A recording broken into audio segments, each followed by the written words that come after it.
New York City Mayor Eric Adams is defiant. He's refusing to step down as he faces new federal charges of bribery, fraud, and campaign finance offenses. This is all part of an alleged multi-year scheme to solicit illegal campaign contributions and lavish gifts from foreign donors, which prosecutors say he illegally hid. Specifically, Mayor Adams allegedly received luxury travel and other benefits from a Turkish official, including multiple first-class flights and hotel stays worth tens of thousands of dollars. CNN's Gloria Pazmino reports for us now on what officials say Adams gave up in return. I look forward to defending myself. New York City Mayor Eric Adams, once a rising star in the Democratic Party, now faces a 5-count federal indictment. The conduct alleged in the indictment, the foreign money, the corporate money, the bribery, the years of concealment, is a grave breach of the public's trust. Prosecutors say Adams sold his office in exchange for thousands of dollars in illegal donations from foreign nationals, along with gifts, luxury travel, and premium hotel rooms. Adams forcefully denied the allegations. The leaks, the commentary, the demonizing. And I ask New Yorkers to wait to hear our defense before making any judgments. The indictment lays out a decade-long scheme by Adams stretching back to his time as Brooklyn Borough president. Since then, prosecutors say Adams solicited donations from Turkish nationals in violation of campaign finance laws. The indictment lays out a number of alleged instances, like one where a staffer is communicating around a potential $100,000 donation, writing, "I think he wouldn't get involved in such games. They might cause a big stink later on." The Adams staffer allegedly responded, "I'll ask anyways." Adams knew that these wealthy individuals could not legally donate in a U.S. election. Prosecutors allege Adams tried to hide the donations by funneling them through straw donors. The money multiplied by thousands of dollars in taxpayer-funded matching funds. Once he took office, prosecutors say Adams used his power to pressure agencies to take favorable action to benefit Turkish officials. In one instance, the mayor directed the fire department to facilitate the opening of the new Turkish consulate, which had failed to pass safety inspections. This building was important to the Turkish official, and it was important to Turkey.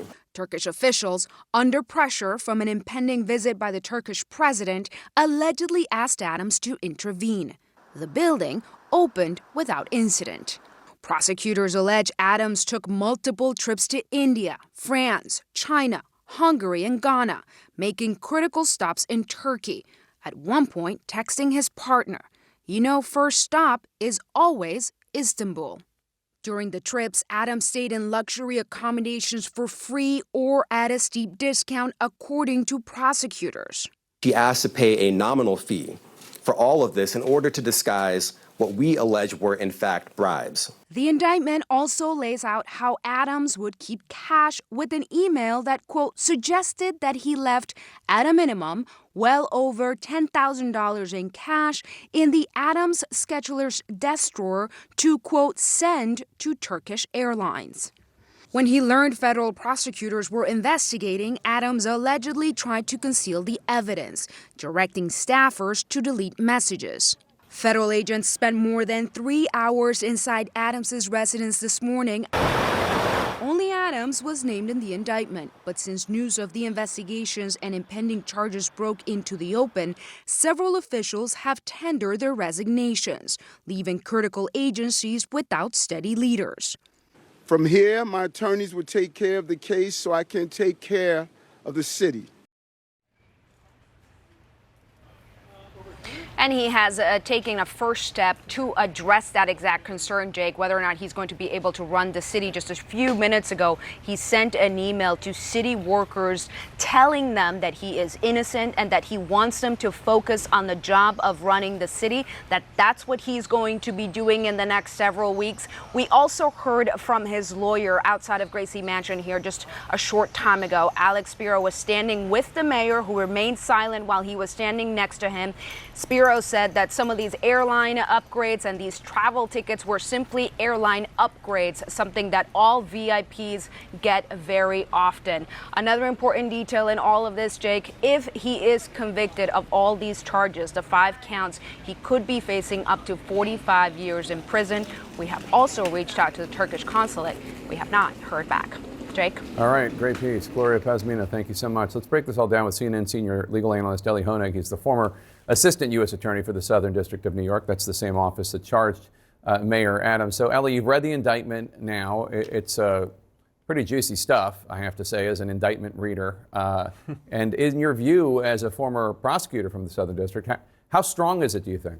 Well, Jake, sometimes I'll look at an indictment as a former prosecutor and just think game over. The defense has nowhere to run. I actually did not have that reaction to this indictment. I don't think it's a slam dunk, but I do think the prosecution is proceeding from a solid foundation of evidence. Now, 2 things jumped out at me. First of all, it's clear that prosecutors have someone or more than one people cooperating from the inside. There's conversations that are relayed in this indictment that are clearly inside conversations, so they do seem to have key cooperation. And second of all, the text messages are really valuable. You saw some of them in Gloria's piece right there. One that jumped out at me, there's an incident where Adams learns about a foreign businessman who wants to donate to his campaign. But that's illegal. You cannot accept campaign contributions from a foreign national. And so Adams texts one of his campaign staffers, essentially, find a way to make this happen. We don't want to waste this guy's potential donation. So to me, it's a pretty incriminating text. So I think the evidence is good, but I wouldn't declare this over and done just yet.